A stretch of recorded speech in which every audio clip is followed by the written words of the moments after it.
Perhaps I could help you with that hump. What hump? Hello, my children of the popcorn. Well, sometimes you don't get to go out and shop, but your family goes out and shops and picks up a Texas Chainsaw Massacre poster for you. Who will survive, and what will be left of them? And then my daughter went shopping at Goodwill and found this incredible thing, a radio-controlled Creature from the Black Lagoon car.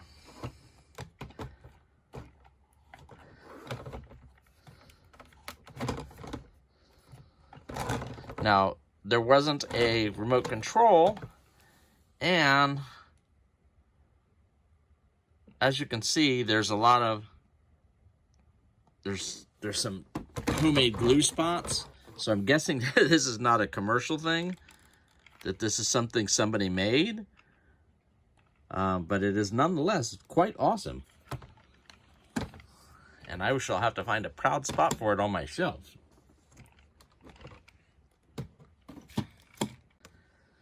I also picked up the Resident Evil 4K set.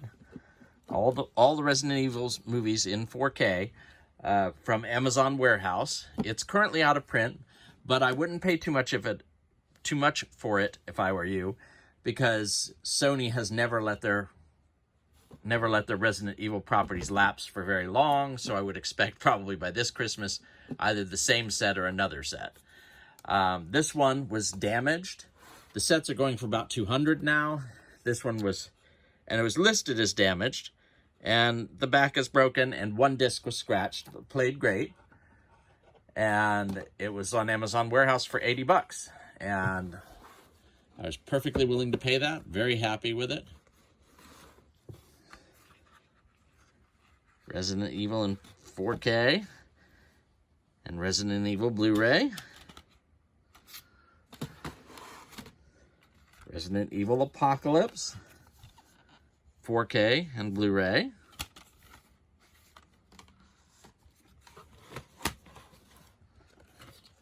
Extinction, not directed by Paul W.S. Anderson. Resident Evil Extinction 4K and Blu-ray. And they all look utterly gorgeous. Resident Evil Afterlife. 4K and Blu-ray. I didn't check out the Blu-rays to see if they were the same Blu-rays as I previously had. Resident Evil Retribution, 4K and Blu-ray. Retribution was previously available on the 4K. Resident Evil Final Chapter, which was the other one that was previously available, 4K and Blu-ray. And they get increasingly silly as the series goes on, but still great bubblegum popcorn type movies. For me, I can watch them over and over again. And in fact, as I did, watched the whole set as soon as I got it in. I had pre-ordered Karloff at Columbia from Diabolique, which just recently came in. It's Region B locked, or listed as Region B locked. I haven't actually tried it out. There's the cover. The inner slip cover. It shows filmmaking. I like that. The booklet.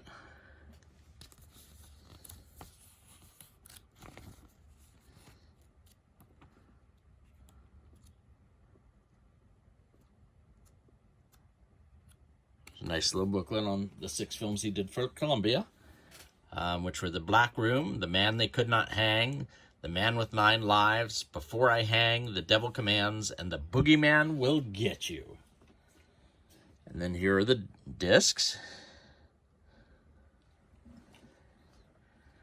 And I definitely look forward to watching these on my region-free player. If you ever needed a reason to go region-free, I don't expect to see these on Blu-ray in the US anytime soon, though it would be nice if they did.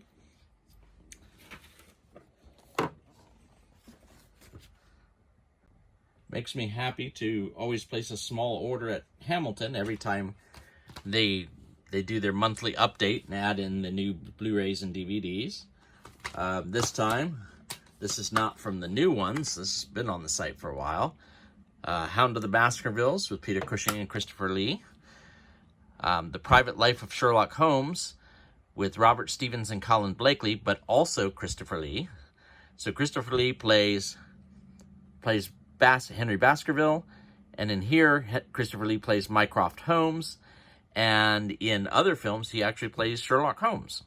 So he pretty much covers all the bases except for the leading ladies in Sherlock Holmes. And Without a Clue is a comedy with Michael Caine and Ben Kingsley, which I haven't watched yet. I picked up Eyes of a Stranger once I realized I didn't have it. Part of the Twisted Terror collection they released some years back. And splurged because I couldn't find my copy of Maniac Cop 3, which was on DVD, and splurged and bought the Blu-ray upgrade from Blue Underground. Again, through Hamilton. That was expensive. That was about $18. They had Little Monsters marked down to just, I want to say $4 or $5, and I picked that up. And replaced my multi-disc collection that included Don't Torture a Duckling with a single copy of Don't Torture a Duckling, also from Blue Underground, but this is a DVD, although it says the only extra is a Lucio Fulci bio, but picture quality should be better than my other one.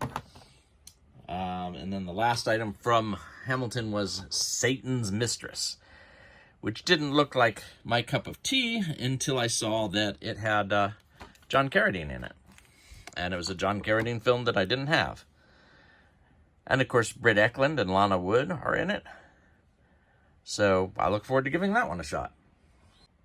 Well, this month's Vinegar Syndrome came in the other week, and I forgot to do a video for it because I was busy watching them. Look at the eyes on the cover of Grave Secrets. It's a VSA title, so it's not included in my monthly subscription. But they do give half off the MSRP to subscribers. The VSAs come in a really heavy chipboard cover, and it's meant to be reminiscent of taking a VHS tape out. And the VSA releases all come with a poster. Now, I can't really say much good about Grave Secrets. It was interesting as I'd never seen it before, and has David Warner in it, who I adore, and Paul LeMat. These always get caught on here, so I won't make you watch me painfully putting it in. However, for all that, it wasn't very good. It was actually quite a dull watch. But, you know, I enjoyed watching it, and I love checking out new films. All American Murder was part of the monthly. And as you can see, Christopher Walken's on the front cover. He's not the star. He's not the protagonist. The other gentleman here is. But he does have a large role in it, not just a cameo. And there's one of the death scenes. And other than deducing who the killer was, pretty much essentially immediately, other than that, this was a lot of fun. It is so 90s. There's so 90s music and 90s attitudes and 90s wardrobe, and it is, I imagine this was on Skinemax, because this is definitely that type of film.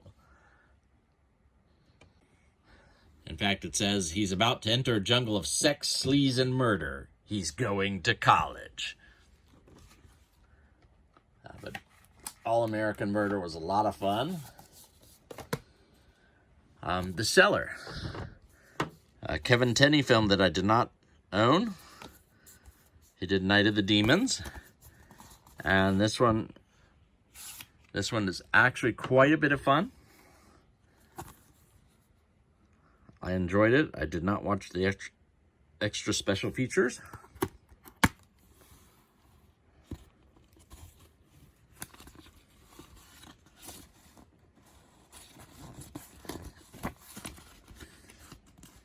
As you can see, the other side of the insert is the cover.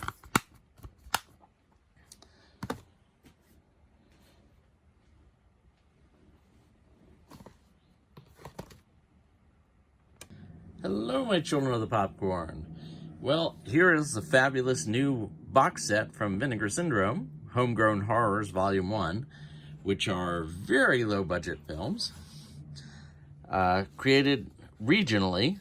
One is called Fatal Exam, which I have not watched yet, Beyond Dream's Door, which was bizarre, and Winter Beast, which was okay.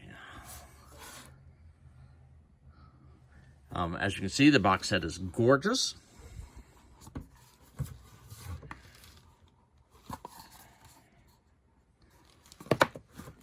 It contains all 3 films. Cha-cha-cha. Beyond Dream's Door, Winter Beast, and Fatal Exam, all of which have really nice artwork. There's original artwork for Beyond Dream's Door.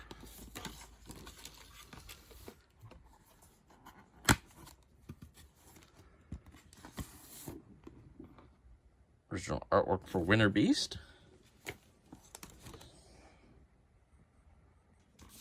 And then there's Fatal Exam. There's the reverse artwork on it, which looks kind of bizarre.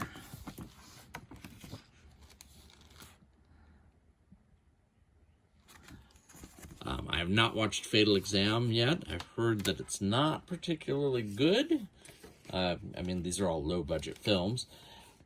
And it is almost 2 hours long.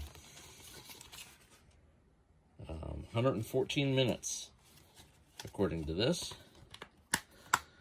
But I look forward to watching it at some point. I really appreciate what Vinegar Syndrome has done. And I love their box sets. I love any box sets, but especially theirs.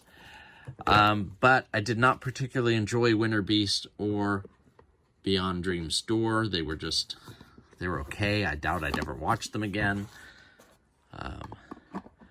But I was really glad that I got a chance to see them, and I look forward to their next box sets. Next month's is the first of 3 Rene Cardona box sets and a televised terror box set.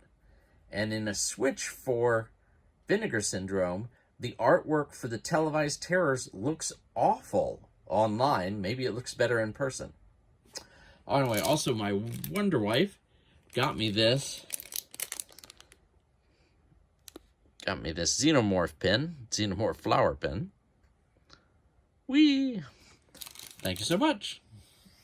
Click like, subscribe, or even comment below, because I want to hear what you think. No fair.